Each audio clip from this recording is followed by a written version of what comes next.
Salmon is an icon. It's been part of the culture in the Northwest for thousands of years.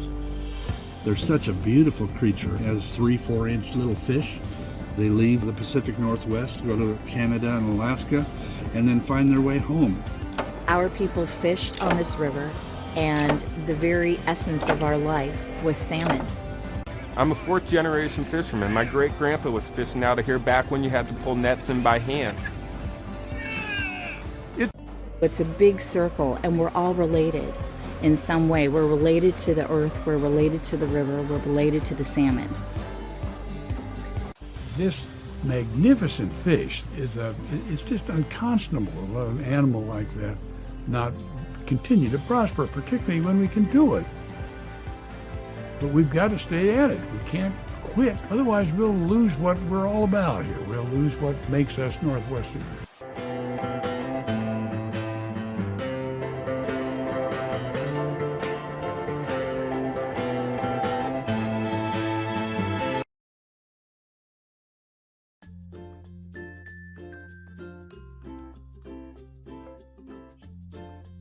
Here we have a salmon making his way up a seemingly normal river to mate. As he slowly makes his way upstream, he finds a dam. At the dam, the salmon can't make it upriver any longer, and things get really clogged.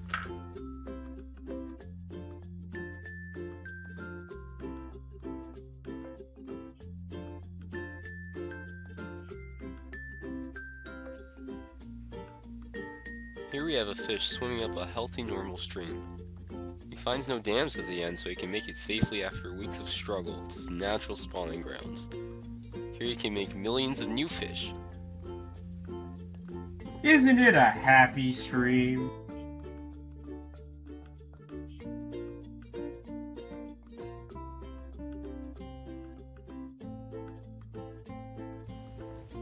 Here we see fish entering an average stream.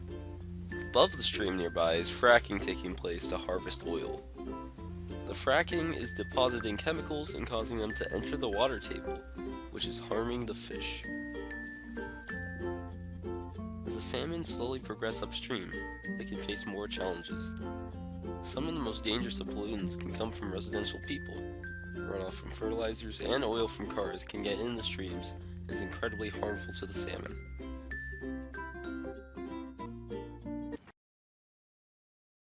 Alright, what's your job here at the Hilo Boats? Hi, well actually I work at the City of Federal Way, but this is a city park here.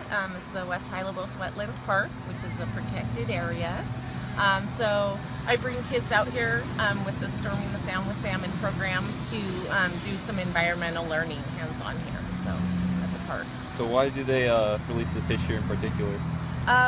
Well, because we get the salmon eggs from the Puyallup hatchery. We have to release them into the Puyallup watershed, which is the West Hylobos wetlands.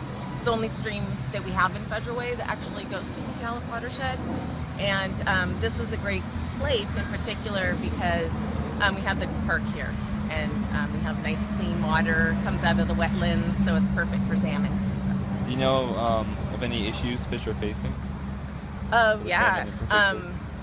Yeah, the biggest problem facing water quality and Puget Sound is stormwater runoff, so polluted stormwater runoff.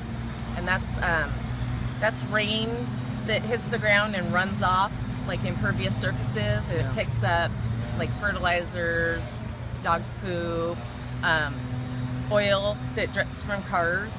Like you've all seen that rainbow sheen that's going down the drain in parking lots. So what goes down the drain ends up in the creeks, and that's probably the biggest threat that I see to. Is there anything we can do to fix that? Yes, you can. Thanks for asking. There's some easy things that you can do, like pick up after your pet. You can encourage your parents to do natural lawn care, so do less fertilizing and do more like natural composting, things like that.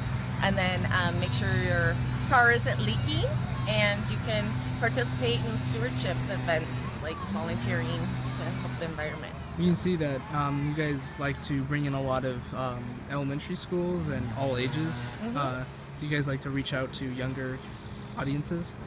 Yes, our program that I have in the schools starts at 4th grade and then goes up through high school. But we do try to get the younger kids involved. And like on Friday, we had some older students escorting kindergartners out here. Yeah. So that was really fun to get them out here too. Yes. Okay, do you think that these fish will return that we just released to the... Yes, a percentage. How much do you think will make it back? How many we release? 1,500 in 3 days we'll release about. I would say probably less than 500. Less than 500, and then they will send those out again, their children out again next?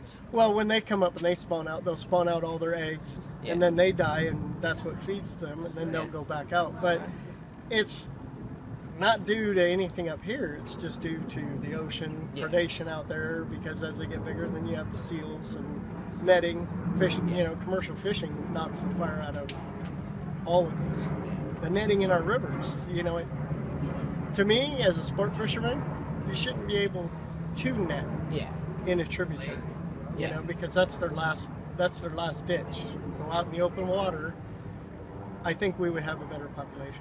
Is it a growing population, or is it shrinking, or is it just about staying the same, do you think? I think it's shrinking. It's shrinking. Yes, if you listen to the news and Fish and Wildlife, the runs coming back are a whole lot smaller, and the fish are a lot smaller. Yeah. If you guys ever get a chance, go down to the Maritime Museum in Astoria. And in there, they talks about in the early 1900s when they were here, they started nothing but canneries down on the Columbia River. Yeah. And the Columbia River had salmon that were 60 inches long. And they were stacked. You know, we're out here catching fish that are like this. Yeah. You know, so it was a better population, stronger fish. Yeah. How long does it take for the fish to return to the spawning grounds? 3 years.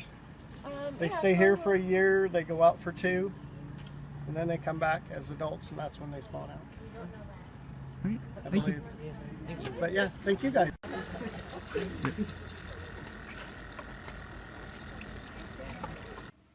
Why, hello there! As you have just witnessed, you saw what is happening to the salmon populations in the state of Washington, and here are some things that you can do to help. For example, you can cut back on your purchases of salmon and fish. Another thing you can do is work to check your car for oil residues that can run off into the rivers and streams. Also, you should never use fertilizers, or use some more safer methods to fertilize your lawns, as fertilizer can run off in rivers, causing nitrification to take place, which is very bad for local fish populations. If we continue at the rate we're going, we're not going to have any more salmon for future generations, and that would not be a good thing.